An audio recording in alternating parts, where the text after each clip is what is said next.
Saya akan memulai video pada hari ini. Saya akan mengucapkan salam terlebih dahulu. Assalamualaikum warahmatullahi wabarakatuh. Yang saya hormati Bapak Ibu dosen dan yang saya kasih teman-temanku sekalian. Pada video hari ini saya akan membuat video tentang review konsentrasi akuntansi manajemen.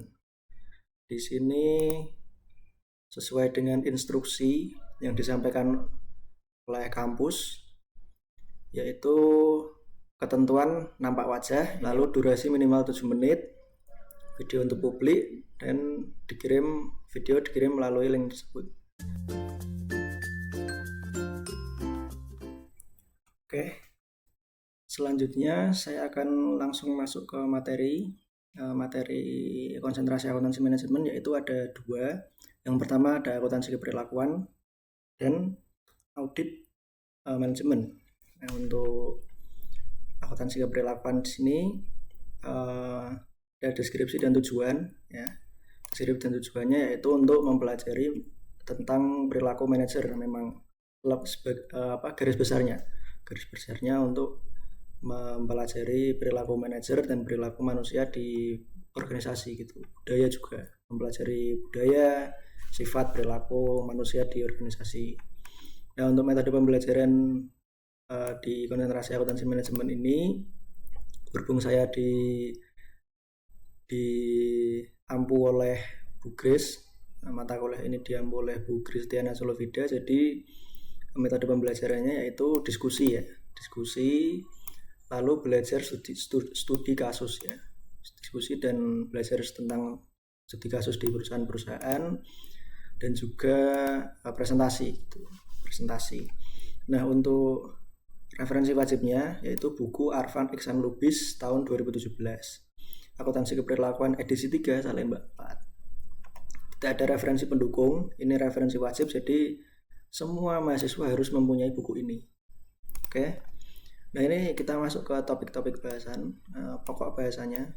Yang pertama ada pengantar akuntansi keberlakuan dengan subbab konsep dan peran perilaku organisasional, konsep keberlakuan dari psikologi dan psikologi sosial.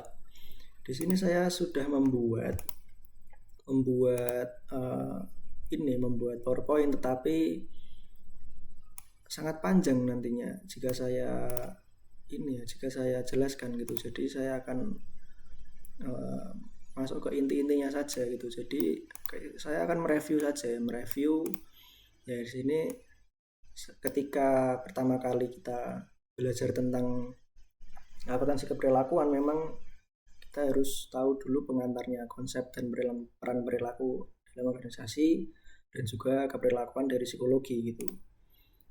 Nah, selanjutnya yaitu yang kedua ada filosofi riset dalam bidang akuntansi keberlakuan. Nah, ini riset itu apa sih gitu. Jadi kita belajar riset itu apa, pergeseran arah riset itu maksudnya apa gitu kan, paradigma riset itu apa, teori keberlakuan tentang perusahaan itu maksudnya apa. Nah, di sini maksudnya itu, nah ini ya. Jadi pergeserannya itu yang tadinya sudah hanya mempelajari teknik-tekniknya saja, tetapi saat ini juga mempelajari tentang motivasi seseorang gitu. Juga paradigma ini tentang pendekatan, jadi pendekatan interaksi antar perilaku individu. Lalu yang ketiga ada keberlakuan tentang perusahaan gitu. Ini saya taruh di sini dulu ya sebentar. Nah, ini contohnya akuntan di perusahaan besar mungkin lebih memilih strategi pajak yang berbeda dibandingkan di perusahaan kecil karena memiliki hierarki dan budaya organisasi. Dan memang ini fakta ya teman-teman. Ini fakta, pernyataan ini fakta teman-teman. Di semua perusahaan seperti itu. Jadi berbeda-beda pendekatannya. Oke, lalu yang ketiga kita juga mempelajari metode riset akuntansi keberlakuan. Nah, di sini latar belakang masalah riset, teori, hipotesis, metode, instrumen, responden, analisis data, dan persiapan laporan. Di sini di buku Arfan Iksan Lubis di halaman 233 bab 7 ya teman-teman. Jadi ketika teman-teman ingin menjabarkan apa maksud dari metode riset akuntansi keberlakuan ini, kalian harus mempunyai buku ini. Jika tidak ada bukunya maka tidak bisa menjabarkan gitu. Di sini saya juga sudah membuat ringkasannya ya sini. Ya, mengidentifikasi masalah gitu kan, kerangka konseptual yang digunakan agar tepat untuk menjelaskan fenomena, lalu hipotesis yang mengajukan pernyataan dan pertanyaan gitu kan. Nah, selanjutnya pengendalian keuangan. Di sini juga diajarkan materi pengendalian keuangan gitu. Jadi dilema pengendalian gitu kan. Keuangan dan fungsinya, arti penting dan sifat laporan keuangan, aktivitas keuangan yang perlu dikendalikan, aspek-aspek keperilakuan dalam pengendalian. Nah, selanjutnya ada aspek keperilakuan pada akuntansi pertanggungjawaban. Nah, di sini subbabnya ya teman-teman. Jadi akuntansi pertanggungjawaban itu pengertiannya apa gitu kan. Lalu asumsi keperilakuan dari akuntansi pertanggungjawaban itu asumsinya apa, seperti apa gitu. Lalu kesesuaian dengan struktur organisasi, apakah aspek keperilakuan ini sesuai dengan struktur organisasi. Nah, saya juga sudah merangkum juga gitu.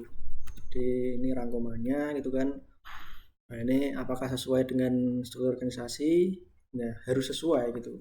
Sesuai artinya tanggung jawab itu harus dibagi dengan jelas sesuai dengan tingkatan dan peran dalam organisasi. Jadi kalau ada kasarnya ada SOP lah ya, di setiap karyawan itu dan setiap manajer ada tanggung jawab sendiri-sendiri, jangan ditumpang tindihkan seperti itu.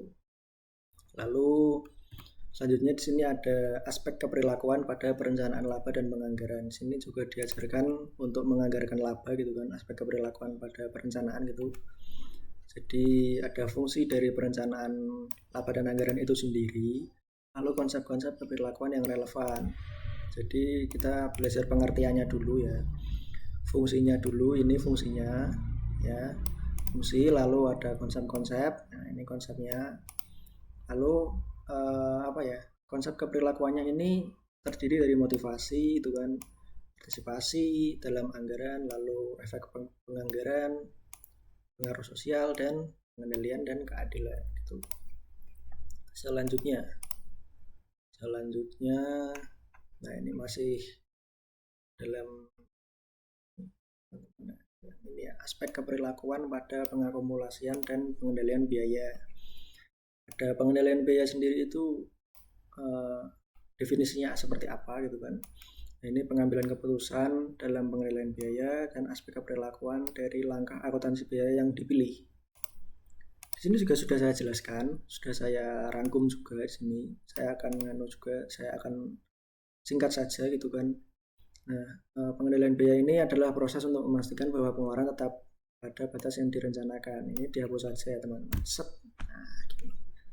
Biar singkat. Nah, di sini pengambilan keputusan mencakup pemilihan alternatif yang paling efisien dari segi biaya. Jadi persepsi resiko, pengalaman, tekanan bisa mempengaruhi keputusan.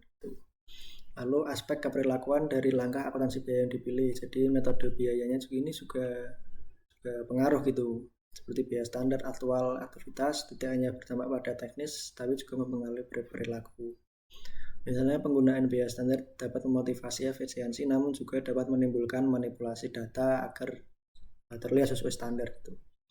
Nah, respon pengguna terhadap sistem biaya harus juga dipertimbangkan agar sistem berjalan dengan efektif dan tidak menimbulkan perilaku disfungsional. Nah, kita lanjut ya teman-teman. Ini kita masuk ke aspek keperilakuan dalam pengambilan keputusan.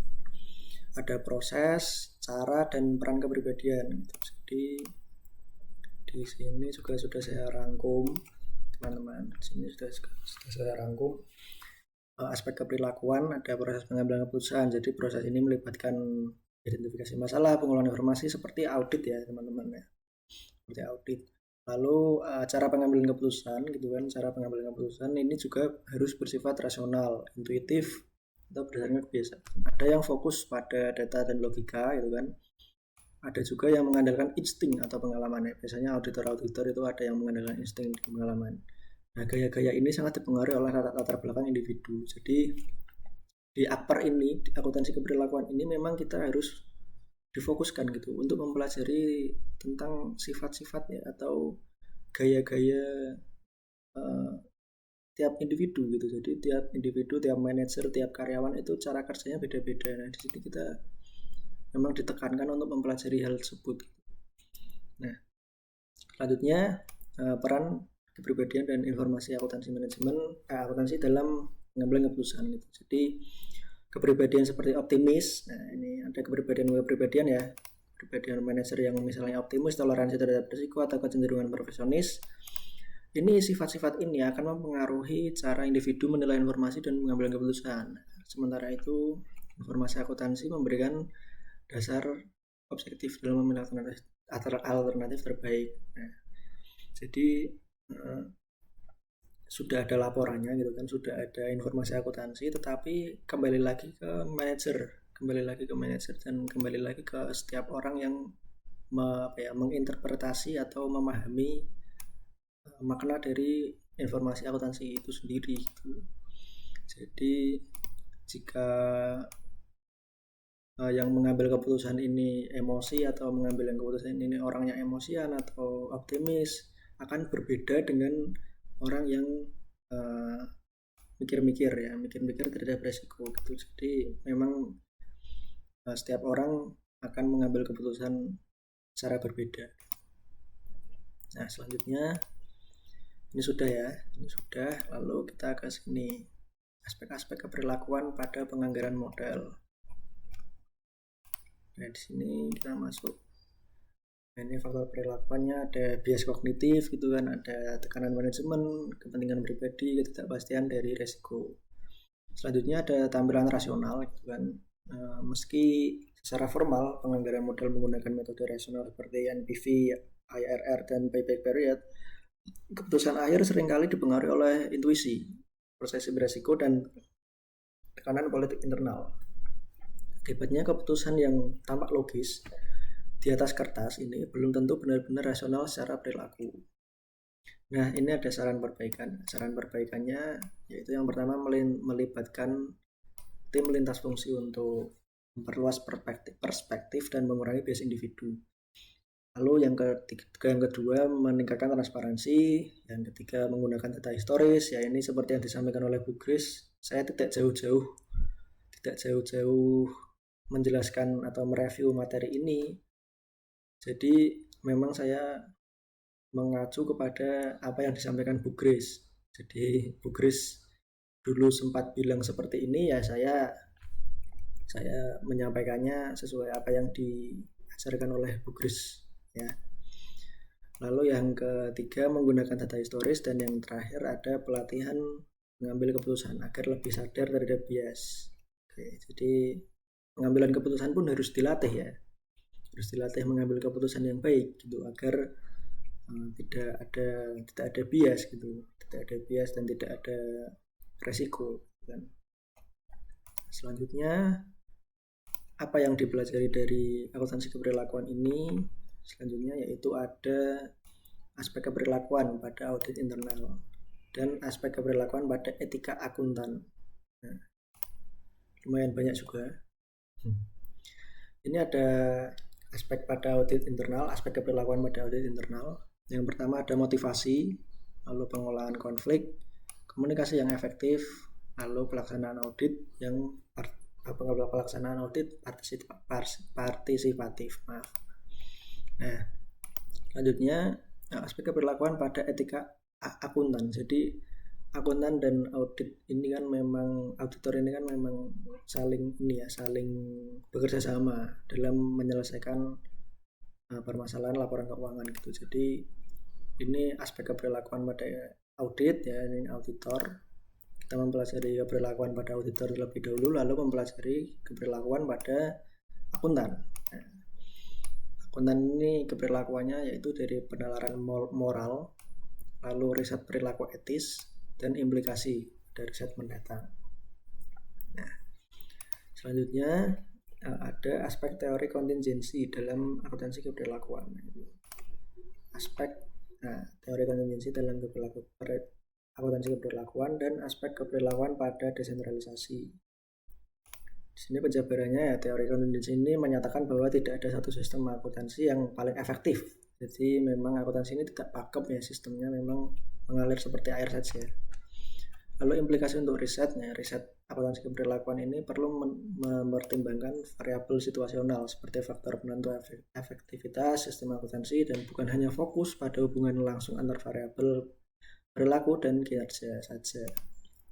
Selanjutnya aspek keberlakuan pada desentralisasi. Desentralisasi ini sendiri, ya ini pengertiannya ya, lumayan panjang juga. Lalu lingkungan penentu desentralisasi ini seperti ukuran organisasi, kompleksitas operasi, tingkat ketidakpastian mempengaruhi sejauh mana desentralisasi diperlukan gitu kan. Semakin besar dan semakin kompleks organisasi, maka dibutuhkan desentralisasi yang baik juga gitu. Nah, yang ketiga ada pilihan terhadap struktur. Jadi struktur organisasi ini terpusat versus desentralisasi. Nah, ukuran dan evaluasi kinerja dalam struktur desentralisasi penting juga untuk memiliki sistem evaluasi kinerja yang adil dan jelas agar tidak menimbulkan konflik antar unit. Pengukuran yang tidak tepat bisa memunculkan ketidakpuasan atau manipulasi data untuk mencapai target. Aspek keperilakuan seperti kepercayaan komunikasi dan perspektif keadilan sangat mempengaruhi keberhasilan dalam penerapan desentralisasi. Ini memang benar ya. Saya juga sudah magang di Bank Jateng, memang desentralisasinya ini kuat gitu. Jadi kepercayaan antar individu, komunikasi gitu, dan juga skillnya ini memang harus kuat gitu agar tidak terjadi keretakan antar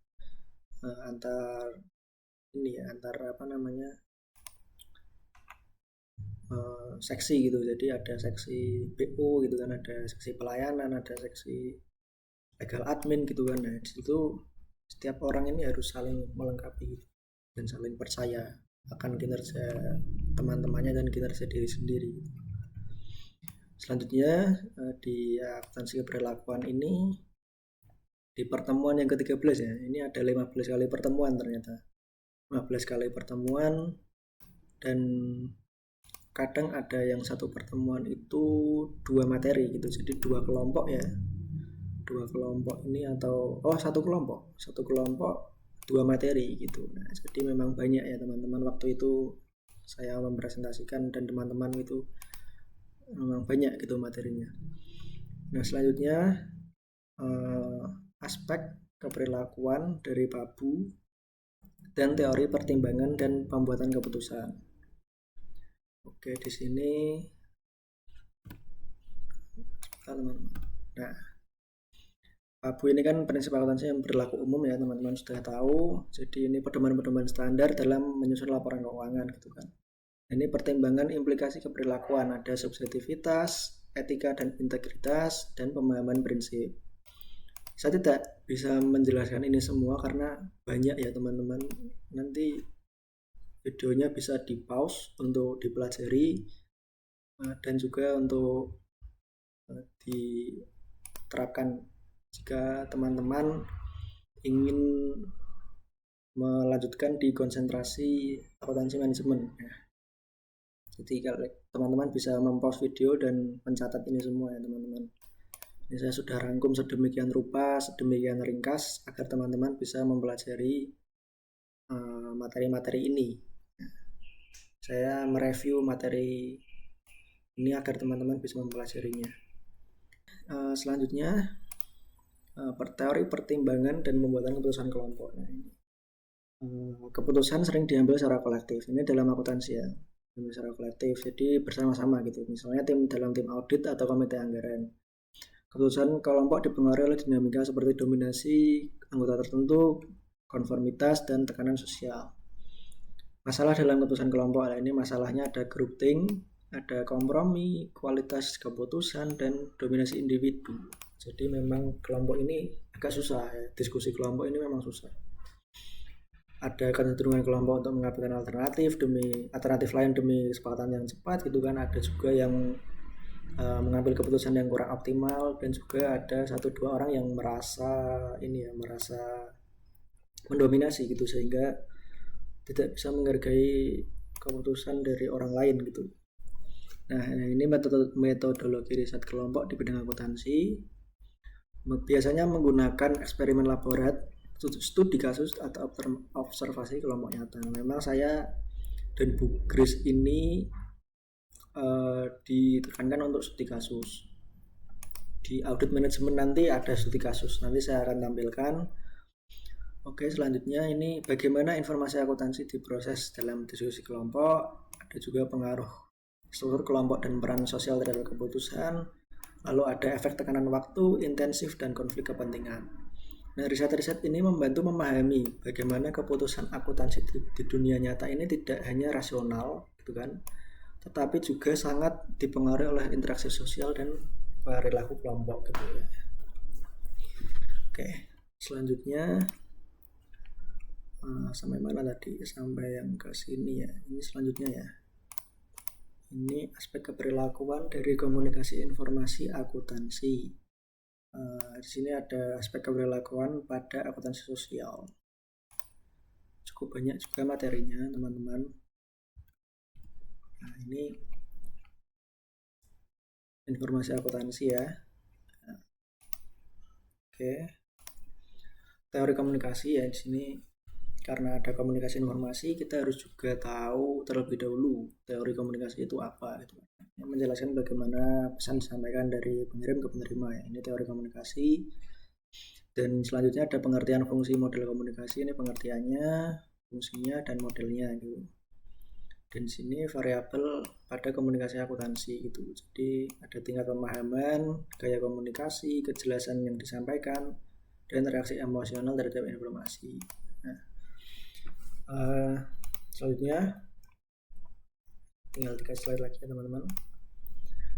Aspek keperilakuan pada akuntansi sosial. Nah, ini pengertian akuntansi sosial sendiri itu seperti ini. Lalu perkembangan akuntansi sosial, akuntansi manfaat, akuntansi untuk manfaat dan biaya sosial. Nah, ini ada persepsi manajemen, motivasi, keterlibatan karyawan, dan respon masyarakat.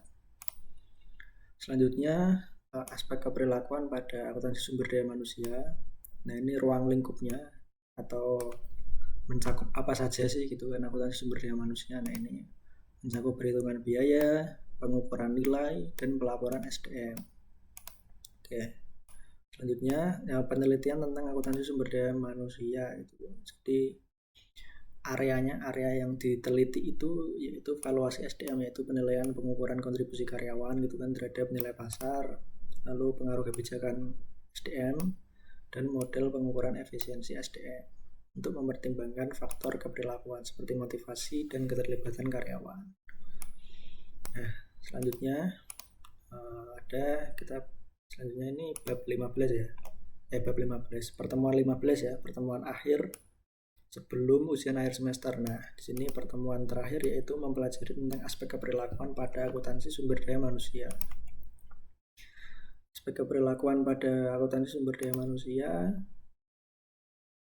ini tadi ya, maaf, tadi sudah saya ini ya, mulai dari sini ya tadi ya, keperilakuan pada akuntansi sumber daya manusia tadi sudah saya jelaskan ya.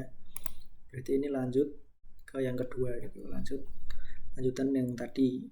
Ini sistem akuntansi SDM mencakup serangkaian langkah gitu kan yang membantu dalam pengelolaan pelaporan SDM secara efisien dan efektif, yaitu yang pertama pencatatan transaksi, mencatat biaya yang terkait gaji, pelatihan, manfaat, dan lain-lain. Ya, ini saya waktu magang di Bank Jateng juga ini ya, juga dicatat semua gitu. Jadi setiap transaksi dari karyawan ini memang dicatat, dari gaji, ada kunjungan, ada pelatihan, dan juga manfaat-manfaat yang lain gitu. Selanjutnya ada evaluasi kinerja SDM. Nah, ini evaluasi kinerjanya, lalu ada pengelolaan informasi, data-data karyawan ini juga ada semua. Waktu saya magang di Bank Jateng juga data-data karyawan ini komplit ya teman-teman, mulai dari pendahulu ya, jadi mulai dari manajer-manajer terdahulu dan juga manajer-manajer yang sekarang, atau karyawan-karyawan juga ada, office boy, satpam juga ada semua teman-teman. Nah, sini juga ada analisis data, jadi menganalisis informasi SDM. Nah, aspek keperilakuan dalam akuntansi SDM ini berfokus pada bagaimana faktor-faktor manusia gitu kan, seperti motivasi manusia, kepuasan kinerja karyawan gitu, dan interaksi sosial dari masing-masing karyawan ini mempengaruhi produktivitas dan kinerja perusahaan. Nah, ini memang akuntansi keberlakuan ini memang juga ada kaitannya dengan ini ya, dengan apa namanya, psikologi gitu. Jadi jika belajar psikologi ini juga belajar akuntansi keberlakuan juga. Cuman kalau akuntansi keberlakuan ini memang difokuskan ke tema-tema ya, ke pokok-pokok bahasan akuntansi. Nah, saya rasa teman-teman yang mata kuliah akuntansi keberlakuan memang cukup banyak ya. Jadi ini ada 15 pertemuan, gitu kan, 15 pertemuan dan lengkap ya teman-teman. Ini saya mengambil ringkasan ini, mengambil materi ini, penjabaran materi ini memang dari presentasi dari teman-teman saya gitu. Jadi ini kan ada tim-tim ya, dari tim 3 gitu kan. Nah, ini untuk yang terakhir ini tim berapa? Nah, ini yang terakhir ini tim 15. Nah, tim 15 ini memang mempresentasikan materi ini gitu. Jadi saya mengambilnya dari PPT ya, atau PPT atau PowerPoint tim 15 gitu. Dan saya menjelaskan di review video ini gitu. Memang apa ya, metode belajarnya seperti itu. Jadi kita harus banyak-banyak membaca buku dari Iksan Lubis untuk bisa menjabarkan dan menginterpretasikan ini arti dari lingkup akuntansi sumber daya manusia ini apa saja gitu kan. Lalu penelitian tentang akuntansi sumber daya manusia ini fokusnya kemana gitu. Dan juga ada studi kasus juga yang akan diberikan oleh Bu Grace setelah presentasi ini selesai gitu. Jadi setelah teman-teman saya ini dan saya selesai presentasi, nah Bu Grace lalu memberikan studi kasus agar mahasiswa bimbingan Bu Grace ini ya, berpikir kritis ya, tentang kasus-kasus yang ada di perusahaan-perusahaan di Indonesia. Nah, untuk materi akuntansi keberlakuan, review saya sudah selesai. Saya pikir sudah cukup lengkap ya, dari awal sampai akhir. Demikian review akuntansi keberlakuan. Sebentar lagi saya akan lanjut ke review mata kuliah audit manajemen.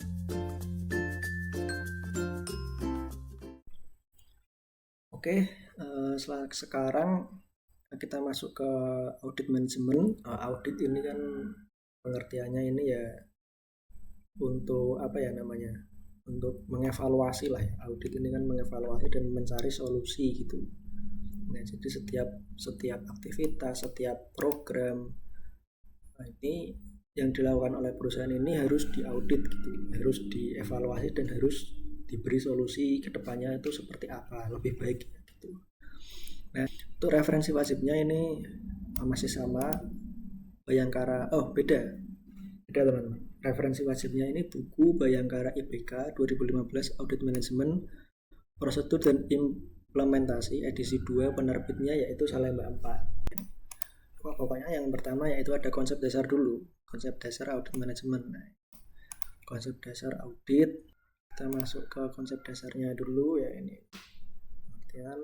Nah, ini konsep dasarnya yaitu audit manajemen adalah evaluasi sistematis terhadap efisiensi dan efektivitas operasi internal perusahaan. Tujuannya untuk menilai tujuannya untuk menilai penggunaan sumber daya, pencapaian tujuan, serta kepatuhan terhadap kebijakan dan aturan yang berlaku. Apakah perusahaan tersebut berjalan sesuai dengan aturan yang berlaku di Indonesia gitu kan. Nah, ini harus diaudit terlebih dahulu gitu. Mulai dari pajak, mulai dari gaji karyawan dan macam-macam. Lalu ada ruang lingkupnya. Nah, ruang lingkupnya ini ada audit keuangan, audit operasional, audit kepatuhan, dan audit TI. Nah, langkah-langkah audit seperti yang sudah Grace sampaikan dan juga Pak Taufik ya. Pak Taufik juga pernah mengajar audit akuntansi ya. Nah, ini langkah-langkah auditnya yaitu yang pertama ada perencanaan, pengumpulan bukti, evaluasi, pelaporan, dan tidak lanjut. Auditor harus bersifat independen. tidak memihak perusahaan manapun. Lalu yang selanjutnya ini, selanjutnya ada pelaporan gitu kan. Nah, pelaporan kertas kerja audit, program kerja audit, dan pelaporan. Ini komponen-komponennya ya, jadi komponen pelaporannya yaitu kertas kerja, ada program kerja dan laporan. Nah, ini kertas kerja ini dokumen yang mencatat seluruh prosedur bukti. Program kerja ini rencana sistematis yang akan dilakukan gitu kan, yang akan dilakukan auditor gitu. Lalu laporan audit ini adalah hasil akhir audit gitu, yang menyajikan temuan atau analisis. Selanjutnya audit atas fungsi pengadaan. Nah, ini audit atas fungsi pengadaan. Nah, ini saya manut silabus ya, saya tidak membahas kemana-mana, membahas pokok bahasan dari silabus yang diberikan dulu oleh Bu Grace gitu. Jadi Bu Grace dulu pernah menyampaikan ini, ya saya merangkum saja dan mereview materi pada video ini gitu. Nah, selanjutnya ada audit atas fungsi pengadaan. Yang pertama ada tujuan, ruang lingkup, sama ya teman-teman. Audit atas fungsi pengadaan. Nah, ini prosesnya, itu kan prosesnya yaitu dimulai dari identifikasi kebutuhan, lalu ada juga kecurangan dalam pengadaan. Contohnya ini markup ya teman-teman. Nah, sebentar. Nah, ini ada markup atau harga, ada kolusi dengan vendor, macam-macam lah.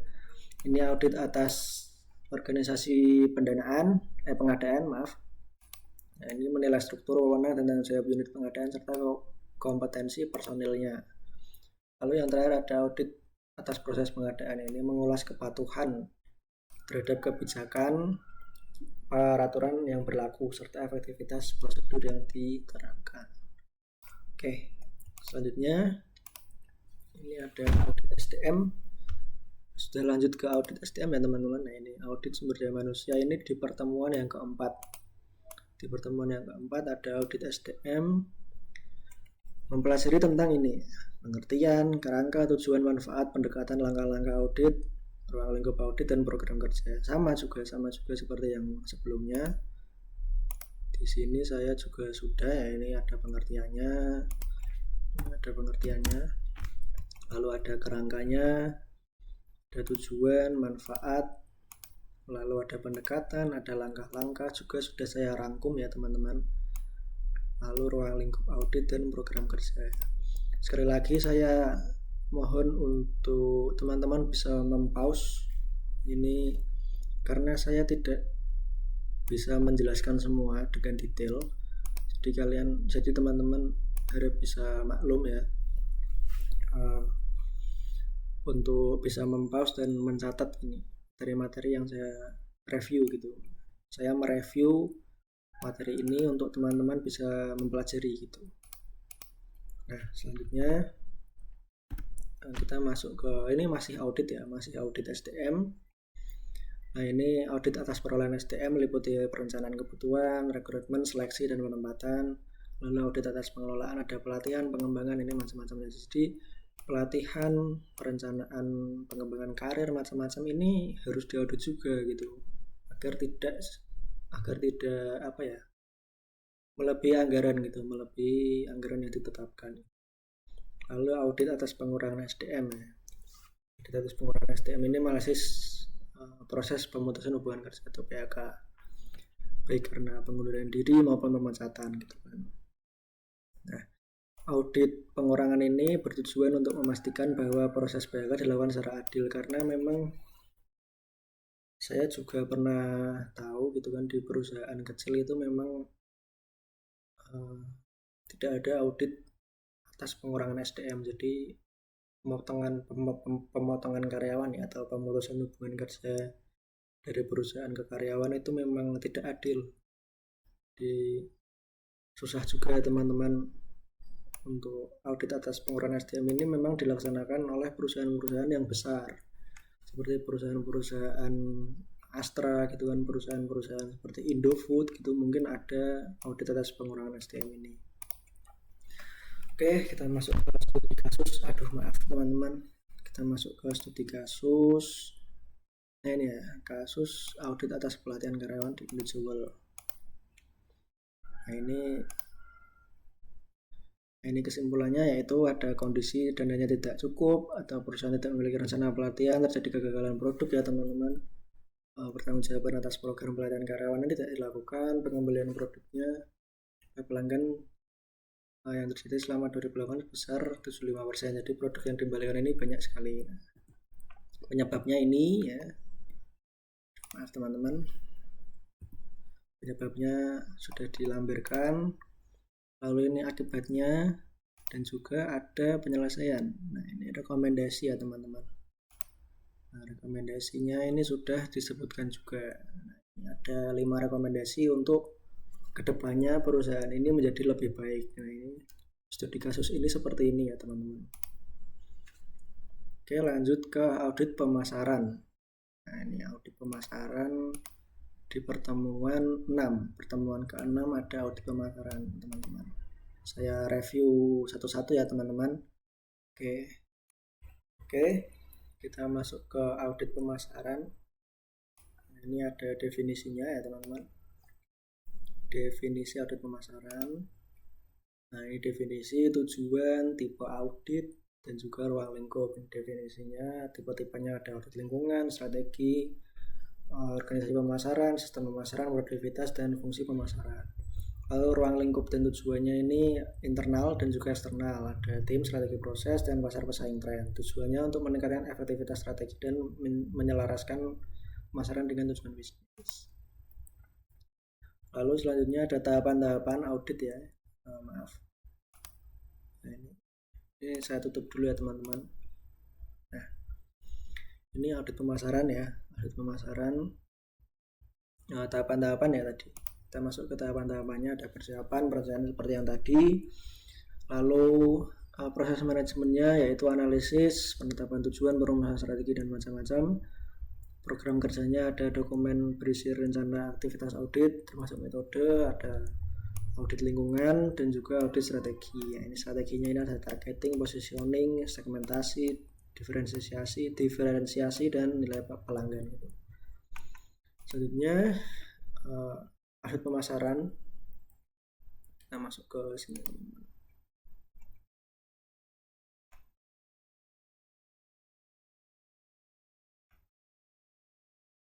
Nah, di sini kita masuk ke audit organisasi pemasaran. Maaf, saya agak ngalamun tadi. Saya kira salah ya teman-teman, ternyata benar. Ini audit organisasi pemasaran ini berfokus pada seluruh organisasi pemasaran dalam perusahaan. Ini audit fungsinya melibatkan fungsi-fungsi utama pemasaran seperti riset pasar dan lain-lain. Kebijakan produknya juga, kebijakan produk mencakup keputusan yang diambil oleh perusahaan gitu kan. Ini ada jenis produk, desain, kualitas, dan lain-lain. Nah ini audit ini akan menilai apakah kebijakan produk ini sesuai dengan kebutuhan pasar tren yang ada gitu. Kalau saya pernah ke Marifood ya teman-teman, PT Marifood Indonesia itu yang Marimas ya, produknya Marimas itu juga memang ada kebijakan produk atau audit atas pemasaran gitu. Jadi memang sebelum produk itu dipasarkan memang diaudit terlebih dahulu apakah sudah sesuai dengan tren pasar atau belum. Selanjutnya ada kebijakan harga, ini juga harus diaudit. Lalu kebijakan saluran distribusinya juga harus diaudit apakah sehat atau tidak. Lalu kebijakan periklanan, promosi, dan publikasi. Selanjutnya kita masuk ke pertemuan 9 ya teman-teman. Masih sama 15 pertemuan juga. Kita masuk ke pertemuan yang 9 setelah UTS. Nah, setelah UTS lalu kita masuk ke pertemuan 9.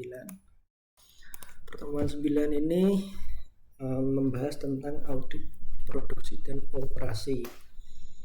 Nah, ini audit produksi dan operasi. Nah, ini pengertiannya sendiri ya, adalah proses evaluasi itu kan terhadap kegiatan produksi dan operasional suatu perusahaan dengan tujuannya yaitu memastikan efisiensi, efektivitas, serta kepatuhan standar yang telah ditetapkan oleh perusahaan. Nah, audit ini berfokus pada berbagai aspek dalam proses produksi dan operasional yang mempengaruhi kinerja perusahaan. Ini komponen-komponennya ya, komponen-komponen audit proses dan operasi. Ini ada pengertiannya, ada prinsip-prinsip umumnya, ada efisiensi, kualitas, kepatuhan, keamanan, kesehatan, dan kontrol yang baik. Selanjutnya ada tujuannya yaitu mengidentifikasi masalah terkait dengan efisien produksi. Lalu ada menilai apakah operasi ini mematuhi standar, menemukan peluang untuk menjual, dan menilai apakah sumber daya manusia ini digunakan secara optimal, dan memberikan rekomendasi perbaikan untuk meningkatkan kinerja produksi dan operasional. Nah, selanjutnya ada manfaat audit produksi. Manfaat audit produksi ini yaitu meningkatkan efisiensi, meningkatkan kualitas produk, mengurangi biaya, memastikan kepatuhan, dan meningkatkan profitabilitas. Tahap-tahapnya ini seperti yang tadi, seperti yang sudah saya sampaikan di awal tadi. Ada perencanaan, pengumpulan data, analisis, penilaian, penyusunan, dan lanjut. Lalu ruang lingkupnya ya ini yaitu perencanaan produksi, lalu pengendalian kualitas, manajemen sumber daya, keamanan lingkungan, dan pengukuran kinerja. Yang di audit ini ada perencanaan, pengendalian, lalu manajemen sumber daya, keamanan, dan pengukuran kinerja. Ini semua harus diaudit ya. Jadi audit produksi ini mencakup 5 komponen ini. 5 komponen ini harus diaudit agar sesuai dengan sesuai dengan rencana awal perusahaan. Lalu ruang lingkupnya ini tadi. Ruang lingkupnya ada perencanaan, pengendalian, manajemen operasi, ini pengertian audit, operasi sampai ke keselamatan dan lingkungan. Selanjutnya ya teman-teman. Selanjutnya kita masuk ke pengertian audit sistem kepastian kualitas. Nah, ini sudah selesai, tadi digabung ya, tadi saya gabung ini studi kasusnya saya tidak menemukan bukunya ya teman-teman, tidak menemukan di buku, jadi mohon maaf. Saya juga belum mempelajari kasusnya juga gitu kan. Mungkin di Google ada gitu, atau di Google Chrome ada, atau di ChatGPT juga ada, tapi saya belum mempelajari kasus ini, jadi mohon maaf sebelumnya saya belum bisa menjelaskan ini ya, audit atas keselamatan produksi di pabrik tekstil merek Selasuta. Yang jelas saya hanya mereview dan menunjukkan ke teman-teman ya, ini bahwa ini loh yang saya pelajari selama di konsentrasi akuntansi manajemen ini ya, materinya ini ya teman-teman, materinya ada studi kasus juga gitu.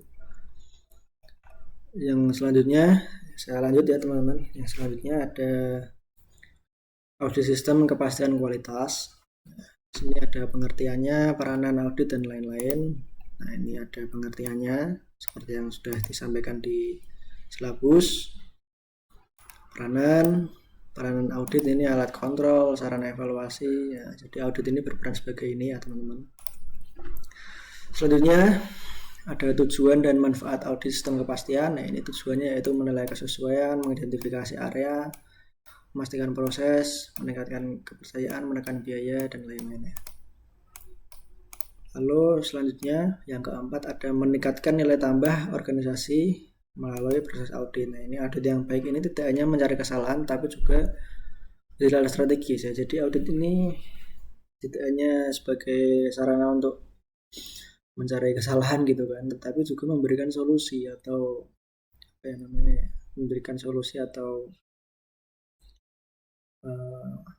solusi yang kedepannya, solusi yang baik untuk kedepannya. Nah, di sini ada empat fungsinya, yaitu yang pertama mengungkap potensi inovasi, yang kedua mendorong keterlibatan karyawan gitu teman-teman, yang ketiga menunjukkan komitmen perusahaan, dan yang terakhir membuka peluang sertifikasi yang dapat menambah daya saing bisnis.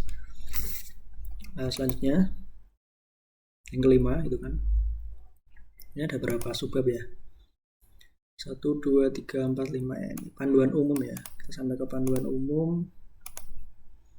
Oke, panduan umum sistem audit kepastian kualitas mengacu ke standar internasional seperti ISO 19011, ada ISO 9001 tahun 2008-2015. Lalu kita masuk ke manajemen kualitas. Manajemen kualitas ini pengertiannya ini ya teman-teman.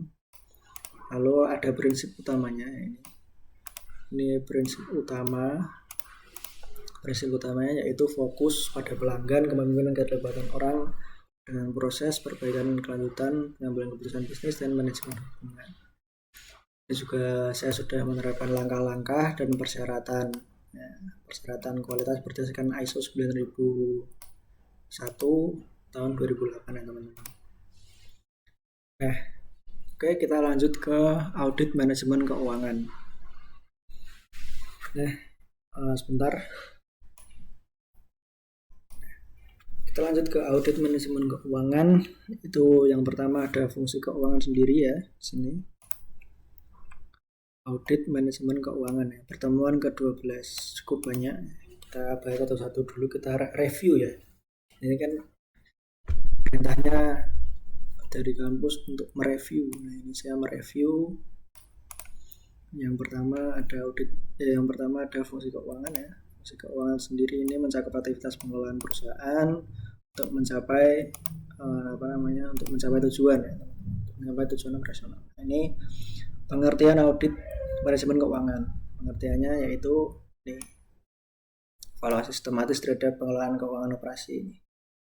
Selanjutnya ada tujuan dan manfaat audit. Nah, ini tujuannya ini dan manfaatnya adalah ini. Ini saya beri ini ya, ini tujuan audit. Nah, lalu manfaatnya ini. Nah, meningkatkan efisiensi keuangan, memperbaiki sistem pengendalian internal, mengurangi risiko penyimpangan, dan meningkatkan transparansi ya teman-teman. Lalu ruang lingkup auditnya, ruang lingkup audit manajemen keuangan ya teman-teman. Ruang lingkup audit manajemen keuangannya yaitu ini, mencakup semua aspek dalam manajemen keuangan seperti seluruh organisasi keuangan, gitu, kebijakan dan prosedur, keputusan investasi, operasi, pendanaan, dan lain-lain.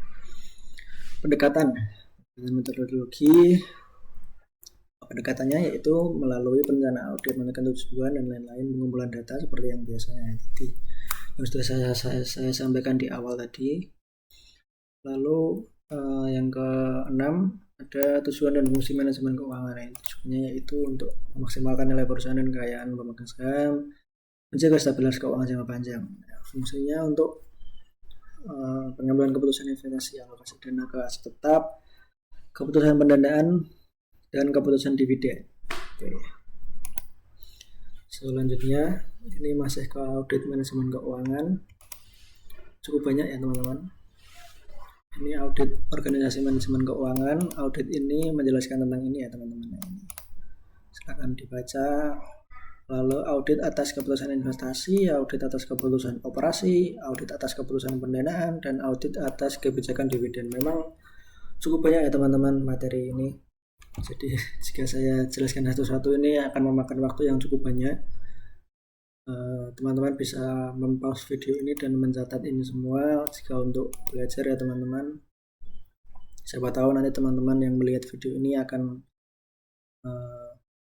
memutuskan untuk bergabung ke konsentrasi akuntansi manajemen yang diampu oleh Bu Grace. Nah, ini kalian sudah bisa mempelajari ini semua ya teman-teman.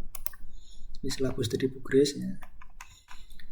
Oke, lanjut ke berdasarkan silabus. Ini kita masuk ke pertemuan 13 yaitu audit perpajakan. Nah, ini audit perpajakan. Nah, audit perpajakan ini pendahuluannya yaitu pemeriksaan kepatuhan kewajaran pelaporan pajak oleh wajib pajak. Wajib pajak ini yaitu orang-orang yang membayar pajak ya teman-teman, atau perusahaan yang membayar pajak atau semua entitas yang membayar pajak. Lalu ruang lingkupnya yaitu pajak PPh, pajak PPN, dokumen pendukung, laporan keuangan, koreksi fiskal, rekonsiliasi pajak akuntansi, serta kepatuhan administratif substansif terhadap ketentuan pajak. Lalu yang ketiga, meminimalkan penghasilan kena pajak. Nah, ini ada strategi yang dilakukan untuk meminimalkan penghasilan kena pajak. Lalu yang keempat ada memaksimalkan deductible expenses. Audit ini memastikan seluruh beban yang layak dikurangkan dari penghasilan bruto dicatat secara benar, termasuk biaya gaji, operasional, penyusutan, bunga pinjaman lainnya yang diperbolehkan oleh peraturan. Tujuannya agar dasar pengenaan pajak bisa ditekankan secara maksimal namun legal. Bisa ditekan secara maksimal namun legal. Tidak ngawur ya teman-teman. Selanjutnya masih di audit perpajakan ya ini. Masih di audit perpajakan ada tax review dan audit atas PPh pasal sekian. Tax review ini adalah peninjauan. Maaf teman-teman, ada suara ya, ada suara motor. Oke, saya lanjut. Tax review adalah peninjauan atas pelaporan pajak yang dilakukan oleh internal atau eksternal auditor untuk mendeteksi potensi kesalahan atau ketidaksesuaian meliputi SPT, masa dan tahunan, faktur pajak dan lain-lain. Nah, tax review ini dapat dilakukan sebelum atau sesudah pelaporan pajak. Lalu selanjutnya ada audit atas PPh pasal 21 sampai 25 ya, ini bunyinya seperti ini ya, 1 sampai 25. Oke, selanjutnya ada audit perpajakan, masih di audit perpajakan. Ini ada audit atas perhitungan pajak akhir tahun, mencakup evaluasi atas SPT tahunan, PPh badan, rekonsiliasi fiskal dan lain-lain. Selanjutnya ada audit atas kewajiban PPN, mencakup verifikasi perhitungan PPN, pengeluaran dan pajak pemasukan, pengkreditan pajak serta pelaporan dalam SPT masa PPN. Selanjutnya ada pajak penghasilan pasal 21 sampai 22, 23, 25. Nah, ini PPh 21 ini fokus pada kewajiban pemotongan penghasilan karyawan. PPh 22, 23 ini berkaitan dengan transaksi yang menimbulkan kewajiban pemungutan. Audit dilakukan untuk memastikan semua transaksi kena pajak sudah dipungut dan dilaporkan. Nah, ini fungsi auditnya ini. Fungsi audit.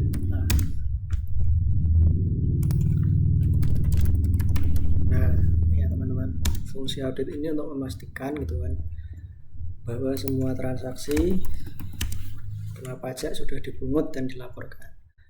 Ini PPh 25 yaitu audit ini untuk mengecek apakah perusahaan telah mencicil pajak penghasilan dengan benar sepanjang tahun dan apakah pembayarannya sesuai dengan estimasi pajak terutama. Selanjutnya ya,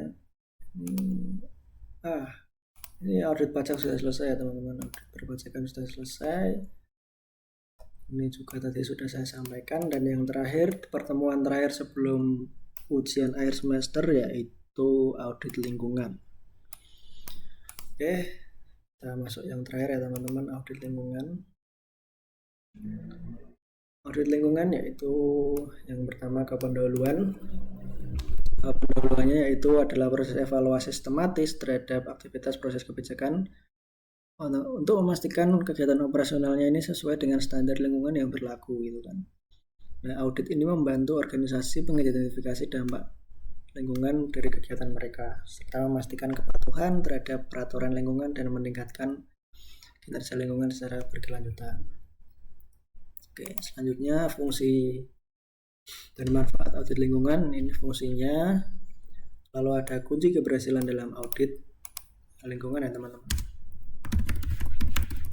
Nah, kunci keberhasilan dalam audit lingkungan ini kuncinya komitmen, ada keterlibatan semua pihak, auditor dan lain-lain. Lalu jenis-jenisnya ada jenis-jenis audit kepatuhan, audit manajemen, fasilitas, due diligence audits. Lalu prosesnya yaitu seperti ini ya. Prosesnya seperti yang sudah saya sampaikan di awal tadi, sama semua proses audit ini ya teman-teman. Oke, selanjutnya ada sistem sistem manajemen lingkungan atau SML. Nah, ini adalah kerangka kerja yang memungkinkan perusahaan mengelola dampak lingkungan dari kegiatan operasionalnya. Kerangka kerja yang memungkinkan perusahaan mengelola dampak dari lingkungan operasionalnya. Nah, sistem ini membantu perusahaan menetapkan kebijakan lingkungan, tujuan, sasaran, serta prosedur untuk mencapai dan mempertahankan kinerja lingkungan yang baik. Kinerja lingkungan ini berkaitan dengan CSR ya teman-teman. Saya jadi ingat berkaitan dengan CSR kalau lingkungan-lingkungan ini ya teman. Oke, selanjutnya masih di dalam audit lingkungan, yaitu persyaratan sistem manajemen lingkungan. Persyaratan sistem manajemen lingkungan ini umumnya merujuk pada standar ISO 14001, maaf, 14001 yang meliputi ada kebijakan lingkungan, identifikasi aspek dan dampak lingkungan, perencanaan dan pengendalian operasional, pemantauan dan pengukuran, audit internal, tinjauan manajemen, perbaikan berkelanjutan. Nah, penerapan dan operasi sistem manajemen lingkungan mencakup pelatihan karyawan, integrasi ke dalam proses bisnis, pengendalian dokumen, serta pelaksanaan program lingkungan. Dalam tahap operasional ini fokusnya adalah pada pengendalian proses atau pemantauan emisi ya, pemantauan emisi limbah serta pelaporan kinerja lingkungan yang baik pada pihak internal maupun eksternal. Oke teman-teman, sudah selesai untuk audit manajemen.